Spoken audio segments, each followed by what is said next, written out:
Well, welcome to Focus Today. I'm your host, Perry Atkinson, and earlier I had the chance to talk to Carl Gallups. Now, we've had Carl on before. He's one of the WorldNet Daily, or WND, book authors, and he's also one of the contributors to the WorldNet Daily website. Quite the guy. He wrote a book called Final Warning, and it explains how the events upholding in today's headlines are in connection with God's timeline. And that's all I'll tell you. Let's join our conversation now with Carl. Hey, what a delight to have back with us today Carl Gallups. He is a longtime senior pastor of the Florida-based Hickory Hamlock Baptist Church. He's the author of The Magic Man in the Skype, or in the Mirror. We talked to him about that. He also authored The Rabbi Who Found Messiah. That was a fascinating interview with him. He's a radio host, former policeman. He leaps tall buildings. He eats Cheerios. He's an all-around good guy. Hi, Carl. Hey, Perry. Thank you so much. You're very, very kind. God bless you. Well, your new book, The Final Warning. Wow. Understanding the Triumph Days of Revelation. What led you to go here? Yeah, well, it's understanding the trumpet days of Revelation, no, that's okay. I just wanted to get that correct, because of course students of the Word know that there are 7 trumpet visions of trumpets within the book of Revelation. So a big chunk of the book focuses in on those trumpet visions with the possibility, examining the possibility. I'm not making any dogmatic statements, but examining the distinct possibilities, as I will share with you and your viewers and listeners in a few moments, some of the amazing word connections that millions of people around the world have observed. And so I've documented these and backed them up with some really impeccable resources. But let me tell you, you asked the question, what caused me to go there? I want your audience to know that this is not something that I just pulled out of my back pocket. I've been looking at this, teaching these things, showing these things to folks in various conference settings, church settings, revival settings, Bible study sessions for over a quarter of a century, because I've been in the ministry about 30 years, but about 25, 26, 27 years ago, some amazing correlations began to happen in the world. Events began to take place that had some keyword correlations to the scriptures, and particularly into those periods of the 7 trumpets of Revelation. And so I began kind of making these connections. I was astounded as time went on, and eventually the advent of the internet and personal computers, and then we could do massive amounts of research.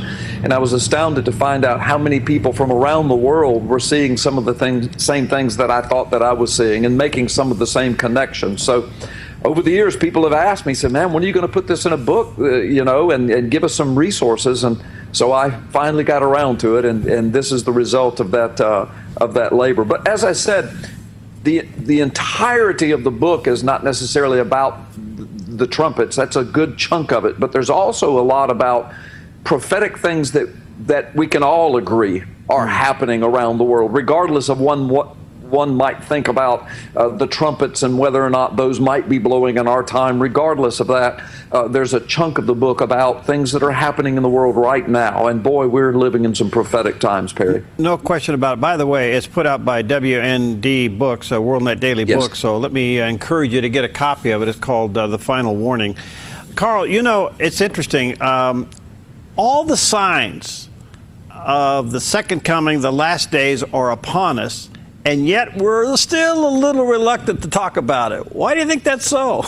Yeah, well, there's several reasons for that, Perry, I think. First of all, I'm not reluctant to talk about it, but George Barna just recently was interviewed and stated, I've got this documented somewhere, so please, your audience, forgive me if I get a few facts or numbers wrong here, but George Barna was recently interviewed, and he said that in his interviewing of thousands of pastors across America, he discovered something shocking. It was 80%, maybe 90% of all of the thousands of pastors that he interviewed do not deal with prophecy and the prophetic things and in the hot button issues, gay marriage, abortion, Israel's right to exist, these kinds of things. And some of those, by the way, I think are tied into prophecy as well. So the bottom line, you asked me, why is it that people are reluctant? I think there are several reasons, Perry. That's a great question. Several reasons. First of all, I think that some pastors and churches were just not, some pastors were not properly schooled in it early on, and maybe in their theological framework. Maybe they've been in churches that shied away from it or discouraged them from going there. Also, of course, here's another factor. We've got to remember this, and I know what this is like. With the advent of the internet and blogging and social networking, and eschatology, the study of end times, the study of prophetic things, is so controversial. It's divided into camps, 4 or 5 major camps of interpretation. Those camps have isms and schisms among themselves. Some people get downright fanatic and frenzied about their particular view and dogmatic. I am not. I am a student of the Word. I compare Scripture to Scripture, and I like to see things that are happening around the world and see if I can see shadows or types or out-and-out prophecies of them in the Scriptures. But what happens when you do that is you immediately invite the ire, or sometimes the wrath, of those who disagree with the particular camp that you're in. And the next thing you know, there are entire websites built, entire blogs posted with your name plastered all over the internet. That has happened to me for years. It's going to happen again with this book. And so because of that, a lot of pastors and congregations just shy away from it. They just really do. It's a difficult topic to explore, but so many of the signs are right before our eyes, Perry. Well, Carl, I don't think we've ever seen the world more upside down than it is now. It seems the reprobate thinking, even in our own country, where right becomes wrong and wrong becomes right. I mean, all of the signs seem to be there. So let's come back to the trumpets that you want to tell us that are blowing out there. Which ones are the loudest right now? Well, let me do a quick little understanding for your audience of why millions of us around the world believe that these trumpets are things that happen before, for example, the rapture of the church. And that's important because there are several schools of thought that believe that these are things that happen after the rapture of the church. So you can imagine the division there of interpretation. But it's important that people understand Revelation 10:7, John, the Revelator, says something very important. It's a key. He says, "And in the days that the 7th trumpet blows, the mystery of God will be revealed as foretold by the prophets." Now that's interesting. He connects the word mystery with the blowing of the 7th trumpet. Now that 7th trumpet, Perry, in Revelation is the last one in that series. There are only 7. That's the last one. It's also the last trumpet blown in the Bible that the Bible speaks of. And the 7th trumpet, by the time you get to Revelation chapter 11, it literally is the last time the word trumpet is used. So it literally is the last trumpet of the Bible. Now that's important because he says in the days of the 7th trumpet, the mystery of God will be revealed. Now, interestingly, he said, as spoken of by the prophets. Well, when you do a concordance search from Genesis to Revelation, you discover that no prophet ever connected the word mystery of God being revealed with a trumpet blowing except for one. The Apostle Paul in 1 Corinthians chapter 15, verse 51 and 52 said, "Behold, I will tell you the mystery. In a twinkling of an eye, in a moment, we will all be changed." And of course, he's talking about the rapture of the church. And he said this will happen at the blowing of the last trumpet. He uses the word last trumpet to identify the fact that the mystery of God will finally be revealed at the last trumpet, and he declares it's the rapture of the church.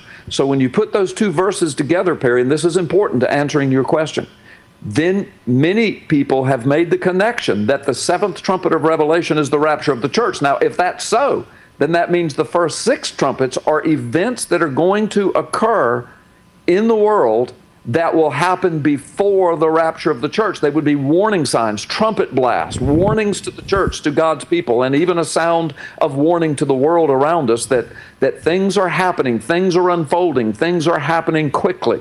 So that's an important understanding. Now, I do want to say this. I know some people who interpret it differently would say, well, but when Paul said the last trumpet, he wasn't talking about John's trumpet of Revelation.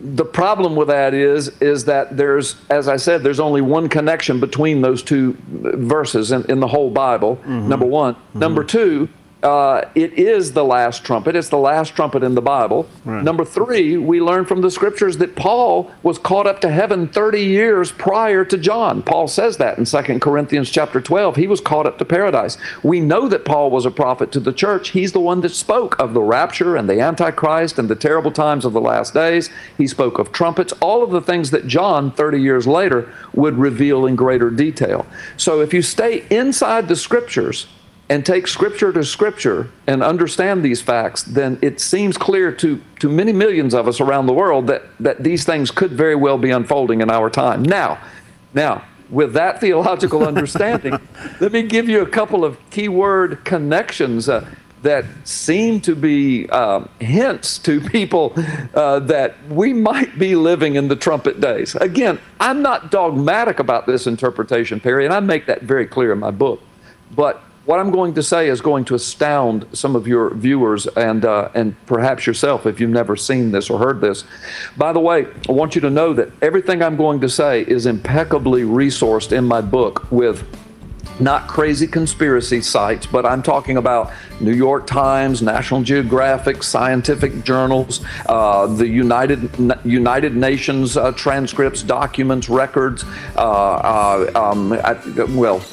university language departments, et cetera, et cetera. Those kinds of resources are in my book. All right. Let me do this. Let me take a quick break here, Carl. Let you come back so you can go and not be interrupted. And I'm assuming you're going to share with us some of the trumpet blasts that have already occurred.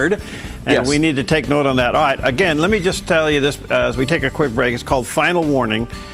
Check it out. There's a picture there on the screen. It is put out by WorldNet Daily Books. You can check it out at Amazon, Barnes & Noble, at the bookstores. I'm sure you can go to WND Books and get it there as well. All right. We'll take a quick break. We'll be right back with Carl. Hi, I'm Paulina, and I work at theDove TV. Did you know that when you support theDove TV, you have a profound impact, not only in our community, but around the world? It's your continued support that takes the inspiration and hope in the programs we produce and makes them available to the thousands of people who are watching these videos online every week. Help bring encouragement and hope to our valley and beyond by making a secure online donation today at our website, thedove.us.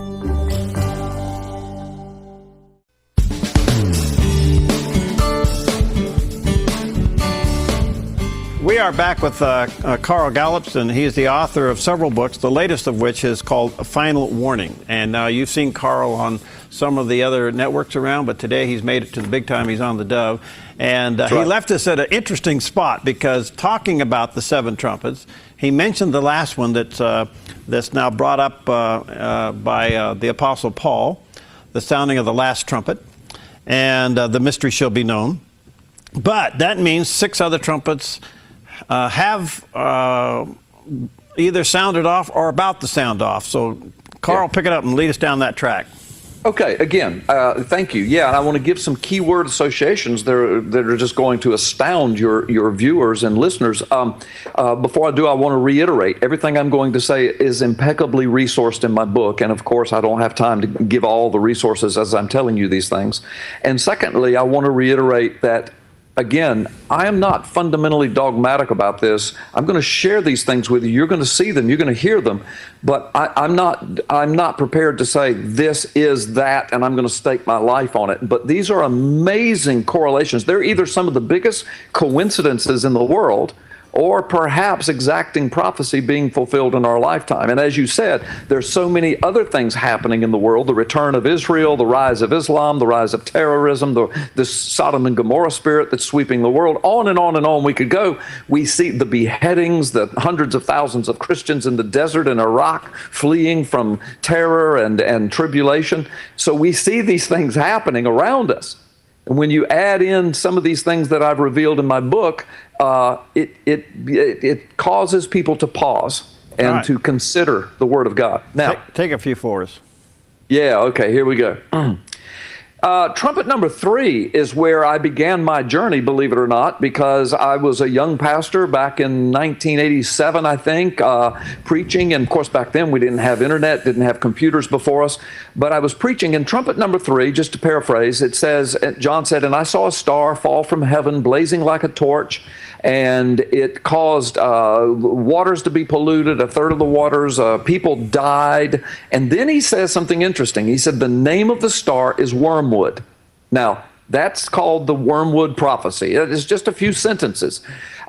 It's trumpet number 3. Now, that's interesting because back when I was preaching through this in 1987, I had come across an article from the headlines of the New York Times that described people in the Ukraine, Ukrainian dignitaries, Ukrainian authors, Ukrainian native-born speakers were alarmed and amazed because just a few months prior to this, the Chernobyl nuclear disaster had occurred. It poisoned waters, it poisoned the soil, it killed thousands of people, hundreds of thousands of people were evacuated. Now we know that from some of the very latest resources, journalistic, scientific resources, that millions of people are still suffering from radiation poisoning, and many of them will die eventually from it, from the Chernobyl nuclear disaster. Now, why is that important? Because the English word Chernobyl comes from the original Greek word in the Greek manuscript. But if that word is translated into Ukrainian, the Ukrainian word for wormwood is Chernobyl.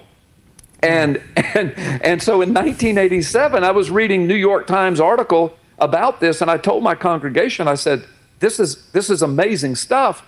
I have no way of verifying this. I don't speak Ukrainian. I don't have access to Ukrainian dictionary and Bible. But if this is true, then it could be that we're living in the trumpet days. Well, what happened, Perry, was as the years went on, we got into the mid-90s and late 90s. And of course, I had a computer and I had access to the internet. I did do some research. I found a Ukrainian Bible, found a Ukrainian dictionary, found all kinds of articles on the internet from Ukrainian authors, Ukrainian native-born speakers, people who had been surveyed in the Ukraine about this, and then 2 Ukrainian ambassadors to the United Nations who spoke about this. And all of these people are saying, yes, that's what the word means. That's what it translates to. If you read a Ukrainian Bible, essentially it says, and the name of the star was Chernobyl.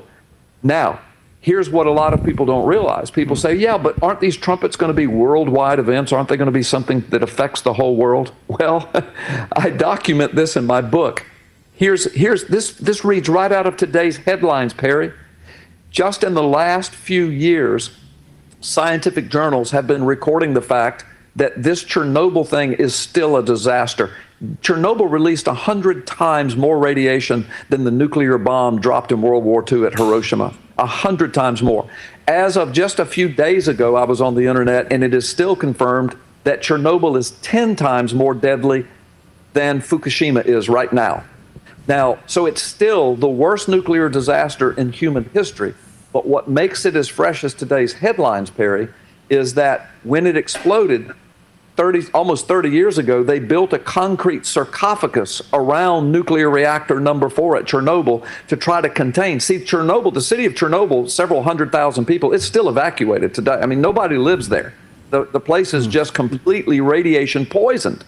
And the water supplies, I've got documented in my book as far as Norway, all over Europe, they're recording unusually high amounts of radiation in soil and water. Reindeer in Norway, by the way, just a few months ago, they found out had radiation levels through the roof because the reindeer are eating mushrooms that grow in the mushy soil, which is radiated, poisoned from Chernobyl, is what the scientists in Norway are saying. But here's what's happened. The sarcophagus is crumbling, Perry. It's coming apart. National Geographic has done reports on this. Various nuclear commission reports have been printed on this. So Ukraine is in the process right now of trying to contain this sarcophagus and to rebuild the structure around it. And guess what happens? Russia attacks Ukraine. And so now that process is being stagnated and held back, and people are very concerned. So it's just, it's amazing, Perry. Wow. That's a fascinating fact. You got another one you can share with us before we run out of time? Yeah, I do. I know there are a lot of questions people could ask about that, and there are a lot of what I call yeah buts. You know, you say something, people say yeah but, and I've got them answered in my book, so they'll get the book and they can see it. But let me give you another startling. You go to trumpet 5. And I'm going to paraphrase it, but it says, another messenger from heaven reveals that the bottomless pit is opened and fire and smoke comes out and it boils in the sky and it darkens the sun and the moon and the stars. And then there's something that says twice, it says 5 months. Certain people are in torment for 5-month period. This 5-month thing is said twice. And then it goes on to say, you know, people wanted to die, but they couldn't die. It was terrible, this miserable condition of whatever this event is. And then at the end of it, it says, and the name of the messenger of this event, the name of the one that started this, the entity, it says in the scriptures, it says his name is Apollyon or Abaddon. Now, Apollyon is Greek, Abaddon is Hebrew. They both mean the same thing. In the English, they translate to the destroyer. Well, I hope you're sitting down, Perry. It is a fact, resourced in my book, from the Persian language department at Harvard, as well as right out of the Middle East, right out of Persian-speaking people, Arabic-speaking people, right out of Israel, right out of Islamic countries, that if you take the word, the destroyer, if you translate that into the Persian language, the word for destroyer is Saddam. And that's the truth. The word for the destroyer is Saddam. And again, these are all documented in my book from mainstream media sources, Islamic sources, language expert sources of major universities. This is a fact. Now, when you consider that Saddam was in Kuwait for exactly 5 months before the coalition forces engaged him, when you consider that he set 800 oil wells on fire that darkened the sky as black as midnight in the middle of the day for months, and this is documented in scientific sources that are in my book. When you consider that we also found out at the end of the war that he had death and torture camps wherein he literally had little children, Perry, children by the thousands, that he tortured them brutally, and right at the point of death, they would keep these children alive with drugs and other means and keep them alive. They wanted to die desperately, but they couldn't. Adults as well. They could hear each other screaming in these torture chambers for years, and it was horrific. He was sadistic. He was demonic. And all of this is recorded in my book with impeccable resources. So many of the striking details of what happened in the invasion of Kuwait and the original Gulf War are in that prophecy, and of all things, it says the person that started all this, his name is Saddam. Wow. All right, the book is entitled Final Warning by Carl Gallups. You may want to check it out. It is available at the bookstores and also available through WND Books. Check it out there. Carl, Yes. Boy, I got to have you back. Well, without giving it all away, how far down the trumpet chain are we? Well, here's... For those of us that have been looking at this, and again, I am not dogmatic about it, but if we're living in these trumpet days, if this is what is happening before us, then trumpet number 6, which occurs, of course, before what would be the rapture of the church and the pouring out of God's wrath, according to the book of Revelation, trumpet number 6 speaks of what looks to be a World War III scenario that centers, of all places, excuse me, it says it in the trumpet number 6 prophecy, on the Euphrates River, which is right in the middle of the Middle East, right in the middle of the hotbed of what's happening now, right in the middle of Iraq, which is right where ISIS is and ISIL is right now. That's 200,000 Iraqi Christians fleeing for their lives, 40 to 50,000 little children that have been orphaned right in that region. Now they've, murdered this Jordanian pilot. Jordan has struck back. There's a war kind of starting now.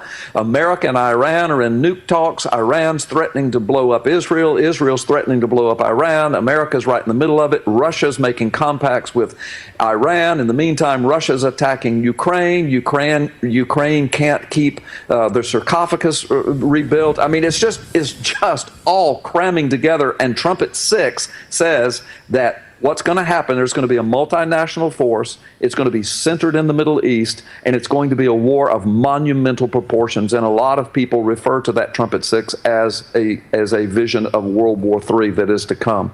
I'm not a guy that runs around claiming the sky's falling. I don't set dates. I'm not an alarmist and a sensationalist. I just look at what's happening. I look at some key words. I look at some key prophecies, and I examine them, and I say, could it be? Could it be? Wow. There are many who would disagree vehemently with me, and I say to them, that's fine.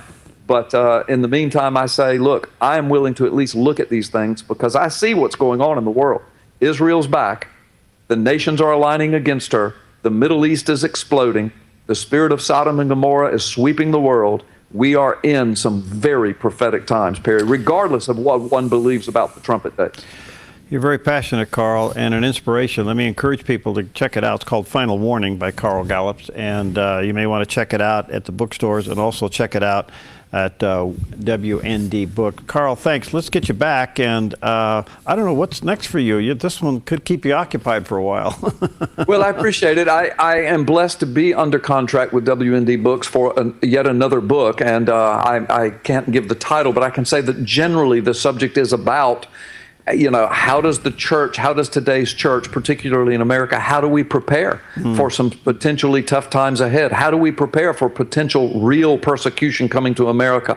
In America, we sit around and gripe about our persecution, because somebody makes fun of us or somebody won't do business with us. But I'm telling you, in the Middle East, our brothers and sisters in Christ, they are being horrifically persecuted. The gates of hell have opened against them right now. And just because Starbucks is open in America doesn't mean all is right with the world. Oh, well said. Thanks, my friend. Good to see you again. Let's stay in touch, and we'll have you back. I think sure there's more in this book we can talk about.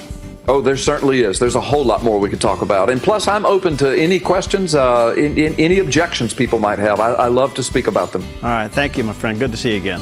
Thank you, Perry. God bless you. All right, fascinating book. You may want to check it out at WND Books. All right, coming up next, well, we got Randy Young in the studio with us and give you a great opportunity to help your church. We'll talk to him in just a few moments. Hi, I'm Paula, and I work at theDove TV. Every day we get letters and emails from people who've been encouraged, blessed, and challenged by the programs on theDove TV. But we couldn't do it without you. Did you know that more than 90% of our income comes from people like you? You can help us continue to bring inspiration and hope to our community by making a secure online donation at our website, thedove.us, or call us at 541-776-5368. Welcome back. Delighted to have back in the studio with us today Randy Young. He heads up Living Water Counseling. I had a little brain freeze there. Hi, Randy. Good to see you. Good to see you. And does a wonderful job with his counseling center for many, many years here in Southern Oregon. But he's offering a very unique training session for those who might be interested. Tell us about it. Yes, our new counselor and program director, Chris Bogosh, is going to be presenting a training for facilitators of small groups, and because there's a need for all of us as Christians to be able to share our faith as well as the things that we have learned through the struggles, trials of our lives. That's part of our testimony, which is part of our sharing of the gospel. Right. And so when we do that, sometimes we're not that comfortable, and there are so many needs within the community for people to be able to lead a home group or a group that has something to do with a specific issue, or just Bible studies. And so Chris is he's been a pastor for many years back east, and he's a nurse out at the Dom, and he works with us at Living Water. So he's going to be presenting that starting. Well, it's going to be on Monday night, this coming Monday. In the evening, yeah. If people, this would be for those who are facilitating a small group to learn how to do it better and more effectively. Yes, it'll add new tools. And I got to say to pastors and those of you who lead small groups, this is an excellent resource and opportunity, because sometimes you think, well, we'll just gather some people in my house, we open the Bible, we talk about it. Well, that's great. However, most of those people coming to your house have a lot of needs. That's right. And sometimes those small groups become an opportunity for them to become a little bit more transparent. Yes. So anyway, you can call Living Water Counseling at 541-840-1924, 840-1924, and then get signed up to take these classes. And they're going to be on Monday night for a while? Well, actually, it's a single class. Oh, one class. It's one class. It's going to be several hours Monday night. I think about 3 hours. Wow. And Chris is a very good teacher, very, very to the point, direct. Also, you know, for people who've done small groups before, they know that there are different kinds of personalities. And when we have different personality types, they don't always merge real well. Mm-hmm. And a lot of times people will come to a small group because they don't feel comfortable in other settings. They're hopeful to learn how to fit in and to be able to fit. And so one of the things that'll be taught in here is to identify the different kinds of people that come to a group and to help manage the way that people interact so that those who are more timid and sort of scared or intimidated, maybe who've been through a lot of struggles, and some people try to get, you know, really big. So to help it so that people don't get turned off to the group, and it's welcoming. I can tell you this, one of the big complaints I hear from people who lead small groups is it's hard to get people engaged. It takes them a long time. Yeah. And those who never really engage, you could actually worsen the situation if you don't know how to get them engaged. That's right. That's right. So. And so part of it will be kinds of questions, facilitating questions. It's not the small group leader in this that we're training is not somebody who is the one who's coming in with all the knowledge. It's a facilitator. It's to train people how to promote the interaction of the group and stay generally on the topic, but also the discussion and interaction between people. You got any other training down the road? Well, yes, we've got a lot of things coming. We have, Connie O'Brien. Mm-hmm. She's our new play therapist, and she works with little children, and she teaches parents how to work with their children. You know, Living Water now has, we have a play therapist at the early part of life. We have me and my marriage and family therapy training, sort of the in-between stages. And then we have Chris Bogosh, who's the expert on geriatrics and Alzheimer's and dementia. Wow. So we have the full lifespan. Right. And so when people come in, we help them to identify where they are, where their brokenness is. When people get married, and they have struggles in their marriage, oftentimes it's because of what happened or didn't happen earlier on in their life. And so when they are overcoming those wounds of history, a lot of times they don't know how to raise their children. They don't feel comfortable, grow up in a home that didn't have that well. Kids don't come with instructions, That's right. They don't come with an owner's manual. and so Connie teaches that, and we have actually coming up on the 28th. Mm-hmm. There's a parenting seminar that's being put on by Heritage mm-hmm. Church, Jacksonville Pres, and Trail. Mm-hmm. It's being sponsored by them. It's being held at Cascade Christian. Mm-hmm. And I'm doing 2 different hours on 2 different topics in that seminar. But that's going to be great. It's got a lot of different people teaching from the community, some who are coming from outside. That's going to be a great training for well, I just want to say again to those of you who are involved in small groups, and there's a lot, because the small group phenomenon ended up being a real foundation for a lot of churches. It really grew mm-hmm. a lot of churches. Mm-hmm. People weren't comfortable coming into a big setting. They needed a more intimate setting. Yes.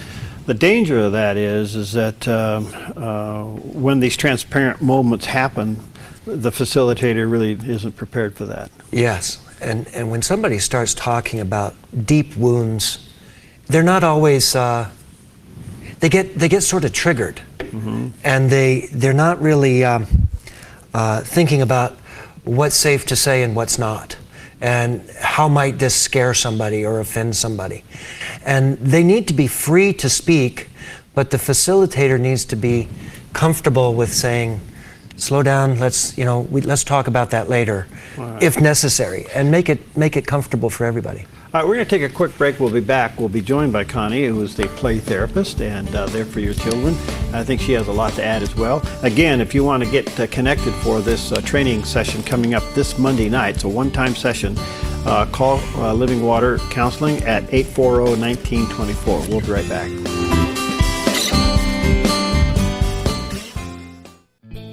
Hi, I'm Daniel and I work at theDove TV. You know, compared to Portland, Seattle, and LA, Medford might be considered a small market, but at theDove, we're excited about the opportunity to make a big impact right here in our community.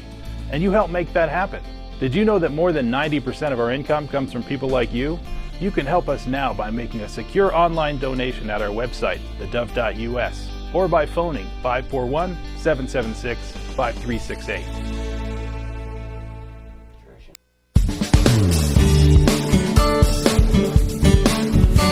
Okay, we're back, and Randy Young's with us today from Living Water Counseling, and they got a special training session coming up for those of you who are involved in leading a small group. And what a great opportunity for you to go to this training session. That's Monday night, this coming Monday night. It's a one-time deal, and you can call their office and get registered for it, 840-1924.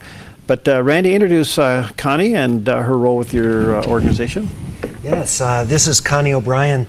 And she has come alongside of us at Living Water. She works out of our space. She has an office also up in Grants Pass, play therapy, Southern Oregon play therapy. Southern Oregon play therapy, yes. And she's got a lot of background in this for many years. We ran a center in Oklahoma. And so we're really excited to have Connie with us. If you're not familiar with play therapy, folks, this is a fascinating way to find out what's going on with children. My sister is an art therapist. Oh, how exciting. And she does do some play therapy, but for the most part, she's an art therapist. Wow. And I've learned much talking to her over the years on how kids express themselves with art, which sometimes ends up in a sandbox. Exactly. So that's always fun. Tell us what play therapy is. Well, play therapy, like art therapy, is just a really wonderful modality to work with children. And one of the reasons that it is so wonderful is that so many times children don't really have the words to express what they're feeling, or if they do have the words, they're buried deep inside and they really don't know how to get them out. And so play therapy is a research-based modality in which children can come in and children use toys, specific toys, not just any kind of toys, but specific toys and specific techniques in order to express how they feel. And so they use the toys really as their words. By the way, very effective. Very effective. I love it. Good. So how's this tie in with what you're doing? Well, we are so excited. I mentioned in the last segment how excited we are to have Connie on board and to have the ability to work with children. That hasn't been an expertise of mine. And so when Connie came on with us, I was like just ecstatic. And we work very well together when I'm working with a couple, for example, and we discover that they're having trouble with their children. They start coming in, instead of talking about how they're doing, they're going, oh, our kid's we can't get our kid to obey, we can't get our kid to do this, or I don't know what's wrong with our kid. Then they can go over and work with Connie, and she'll work with them on how to talk with them. She'll help with them with their parenting, as well as help the children explore ways to express what's going on inside. Are you also doing what I'm seeing here, supervised visitation? Well, that's one thing that we're in discussion right now, to collaborate and see if there would be a need for Jackson County to have supervised visitations. And I think that would be a really lovely addition to Living Water Counseling. Yes. This is fascinating. So would a parent having child problems call you? Well, sure, sure. Yes. Absolutely. You know, I've taken children as young as 2. And then, of course, up to teenagers. But basically, the 2-year-olds that I see, the 2- and 3-year-olds and 4-year-olds, I really work tandemly with the parent to work with them on parenting skills and just to kind of show them just some really positive ways to interact with their children. Wow. This is so you're a one-stop shop. Well, we're trying to provide things for the community that aren't all that available. You know, over all these years and working with anger management, domestic violence, through the life skills and other things that we do, I run into situations where there's a divorce, where there's a lot of hostility, where there's been violence or abuse in the home.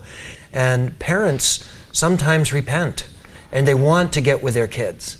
And sometimes there's been so much hostility in the marriage that the children have been brought into being the parent of the parents. And when there are court cases, even among Christians, about who's going to be watching the kids, and there's either accusations that might be false or real about brokenness and inability of one parent to be involved with the child without supervision, they go to a secular setting, and they're scared of that, in the Christian community especially. And to be able to have a distinctively Christian center that can do that aspect, and Connie has experience in that area as well. So. Well, I've seen this work, and I've seen the art there. My sister has me draw pictures every time I see her. She still lives in Ohio. That's funny. So she has me draw this picture, you know, oh, that's where you are. And I go, how could that show up like that? But when you're trained in that area, that's work. Right. And then she showed me some things about play therapy. The most fascinating one I saw was where there was a room full of toys, and you let the child go pick a toy. Right, right. And what they picked said a lot of what they were, let alone how they played with it. Is that true? Exactly, yes. That is referred to non-directive play therapy. So there is a directive play therapy where I might pick the activity, but I really look at about 80% of what I do is non-directive. So I allow the child to have a free and safe space in which to pick the toy and to act out how they're feeling about the toys. And because it is research-based, that tells me a lot. How do you find abuse? How do you discover abuse? There are several ways within the play therapy modality. One could be drawings, like art therapy. I do some art therapy. I am not an art therapist, but I do in part some of that. And other is just basically interaction between some different toys, maybe dolls and that kind of thing. Fascinating. Other than just the verbal expression that, you know, disclosure. So what do you do with a teenager? What do they pick up, an iPad or what? Well, that's hilarious because I should probably have one in my office right now. You know, one of the things that I really like to do with teenagers is something that's called sand play. And basically what it is, it's a large tray with sand in it, and the sand represents the subconscious. And then I have several bookshelves full of miniatures that go across all different areas of life with just little toys and things like that. And then I invite them to make a world in the sand. And through that world in the sand, it really creates a very deep and super safe environment for them in order to express. And because it is at a subconscious level, it's the teenagers pick these miniatures and build this world, and they don't even realize what they're doing. And then when we process, a lot of things really come out. All right, so Randy, Connie comes to you and says, this child is displaying these kinds of things. How do you communicate that back to the parent? Well, Connie and I will interact about it, and we'll have either Connie would come in with the parents and we would work together to help them understand where this came from. And it's going to depend on the situation with the parents. If there's abuse in the home that's taking place in the home, we have to do something that will inhibit that will stop that. But if it's a matter of parents just not knowing what to do and not understanding how their behavior is impacting their children. And a lot of parents don't get that. You know, there's conflict between the parents and it just floods out on the children. And they then try to stop it. They start trying to interfere with the parents' conflict and become parents. You know, the greatest frustration, and I'm not a professional counselor like you, but I've been involved enough, is the thinking of parents that what goes on between them doesn't affect the children. The kids are somehow resilient and they'll get over it, get past it. They don't realize that the action that they're taking or the volume by which they're speaking or some of just the overall tension in the home spills over into the child. Yes, and it does spill over into the child, and children are resilient. They can overcome these things. However, whatever happens to us in early life is in the subconscious. It's there. Once it happens, it's in the brain, and it comes up when it gets triggered at different events. When people, a child may watch a lot of conflict in the marriage and then meet a boyfriend or a girlfriend and then go get engaged, and everything seems to be fine. Oh, this is so not like home. But when they walk in the door of the house, of their new house, suddenly the door closes and they go, oh, this is a home. This is the kind of place that I grew up in. And then all of a sudden that stuff will come back and they don't know it's interacting and interfering. It's the baggage that comes along in the next relationship. Connie, are you able to discover bullying through play therapy? Oh, absolutely, absolutely. Because that's the big thing today. It's almost epidemic. Yes, yes. I just remember a case from a really long time ago where I had a child came in and said he was being bullied. So one of the modalities was I just said, okay, show me what that looks like in the sand tray. So he picked the miniatures and he set up a situation, and this was in another state, and so it's all confidential. It was a very long time ago, but it was really interesting to me because we had verbalized what was going on with him, but he really could not really show me and tell me clearly. So he set up this scenario on the sand, and we talked about the bullying situation. And it became very clear to me, and then I could help him work with some tools as to how he could combat that. Wow. We deal, the folks, I don't know if you're familiar with the ministry called The Loft, who's dealing with girls between 8th grade and 12th grade. And all of these issues are on the table, and they uncover them through other means. But I got to say to our viewers and listeners, if you are sensing some issues with your child, you may want to investigate Living Water and the services that they make available. Yeah. The play therapy thing, I tell you, it works. I've seen it firsthand. Especially the art therapy thing is just fascinating to me. It is. When you're trained to see it. Right. And how it comes about, and what they put on the paper first, and the size of it, and the color of it, and all of these things. And You've been paying attention to your sister. My sister drills me a lot, and I said, well, I could probably be, I've done it on the staff here. There's one picture you do, and I've had our whole staff draw the same picture. There's just one. That's kind of the start. The house tree person, probably. Won't say any more. Because I use it in settings where people think they're smart, and I'll whip out the piece of paper and say, draw me this picture, and I can tell real quick who they are and where they came from. Exactly.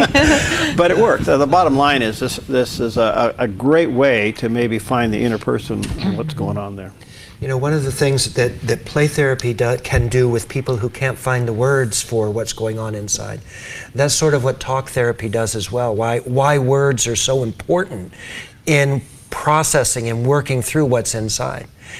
It's by getting the struggle that's inside outside into the world out there that the mind can then interact with it in a way that keeps it from going around the same old loop over and over again.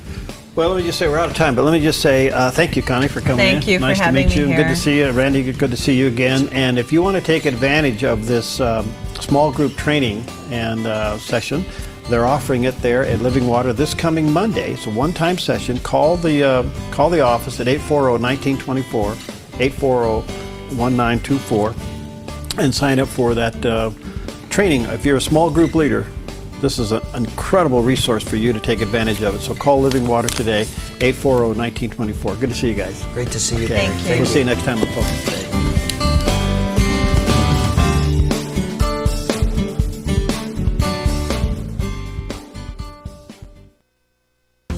Hi, I'm Jim and I work at theDove TV. Every weekday between 6 and 8 a.m., our award-winning news and sports team bring you the best morning show around. It's live, it's honest, and it's a whole lot of fun. And you help make it happen. Did you know that more than 90% of our income comes from people like you? You can help us continue to air local programs that share your voice by making a secure online donation at our website, thedove.us.